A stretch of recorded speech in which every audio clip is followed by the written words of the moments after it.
সম্মানিত মুমিন ও মুসলমান দিনী ভাই বোনেরা, আসসালামু আলাইকুম ওয়া রাহমাতুল্লাহি ওয়া বারাকাতুহু।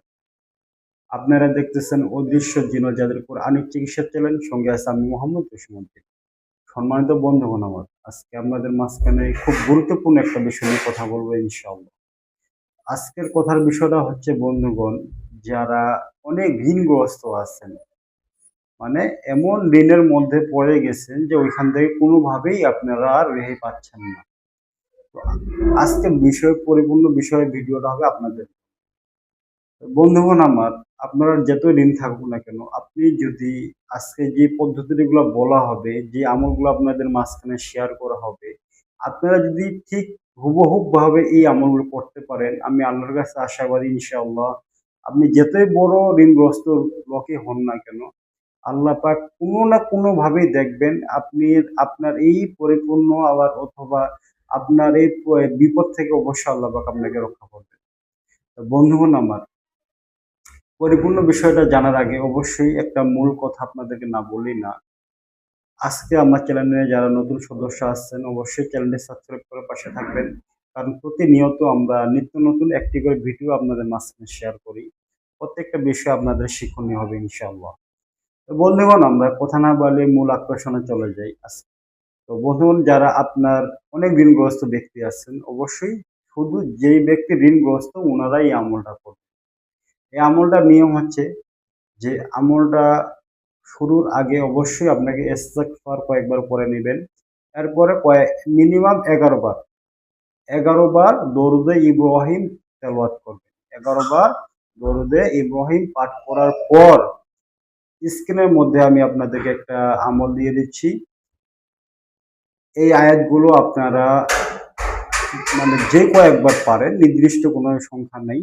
আপনি যতবার পারেন, ৩ বার, ৫ বার, ৭ বার, ১০ বার, ১৫ বার, মানে যে কয়বারে সম্ভব আপনি তেলাওয়াত করবেন। তেলাওয়াত করার পর শেষে আবার ১১ বার দরুদে ইব্রাহিম পাঠ করবেন। পাঠ করার শেষে আল্লাহর কাছে দরখাস্ত করবেন, হে আল্লাহ, এই আমলের বরকতে আমার এই ঋণগ্রস্ত অথবা এই সমস্যায় আমি আছি, অথবা মানুষ আমার কাছে এত টাকা পাবে, মানে আপনার যে মনের কথাগুলো ইনশাআল্লাহ আল্লাহর কাছে শেয়ার করবেন, আল্লাহর কাছে চাইবেন।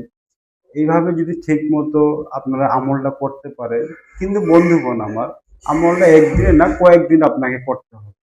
যে পর্যন্ত আপনার পরিপূর্ণ সমাধানটা না আসে, সেই পর্যন্ত আপনাকে আমলটা করতে হবে। কিন্তু অবশ্যই আল্লাহ তাআলা বলেছেন, ধৈর্যশালী যে ব্যক্তি অবশ্যই আল্লাহ পাক তার সঙ্গে আছেন।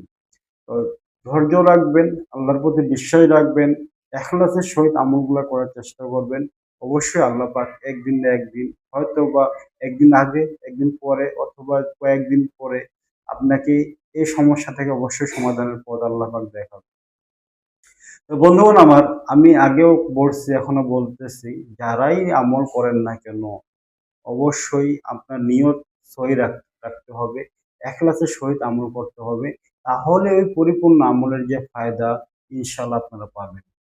হযরতগণ, ভিডিও ইউটিউবে অনেকভাবে অনেক দেখা যায়। আসলেই সব ভিডিও যদি শুধু ভিডিও না, আপনি পরিপূর্ণ কোরআন তেলাওয়াত করে খতম দিলেও যদি আপনার এই পরিমাণ বিশ্বাস না থাকে যে আমি পরিপূর্ণ কোরআন খতম দেওয়ার পরে যে আমি একটা সওয়াব পাবো, আল্লাহ পাক আমাকে এই সওয়াবটা আমাকে আমার আমলনামায় দিয়ে দিবেন, এই বিশ্বাসটা যদি আপনার না থাকে, তারপরেও কোনো লাভ নেই।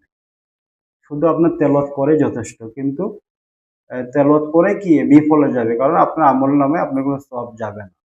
তবে আর এতটুকু যদি আপনার বিশ্বাস থাকে যে আমি ৩ বার সূরা ইখলাস তেলাওয়াত করলে আমি কোরআন শরীফ এক খতম সমপরিমাণ সওয়াব আমি পাবো ইনশাআল্লাহ। এই আমলের বিশ্বাসে যদি এই আমলটা আপনি করেন, ইনশাআল্লাহ অবশ্যই আপনাকে আপনার আমলনামায় আল্লাহ পাক সূরা ইখলাস ৩ বার তেলাওয়াত করার কারণে আপনাকে কি করবে? আপনার আমলনামায় পরিপূর্ণ এক খতম কোরআন শরীফ তেলাওয়াত করার সওয়াব আল্লাহ পাক আপনাকে দিবেন।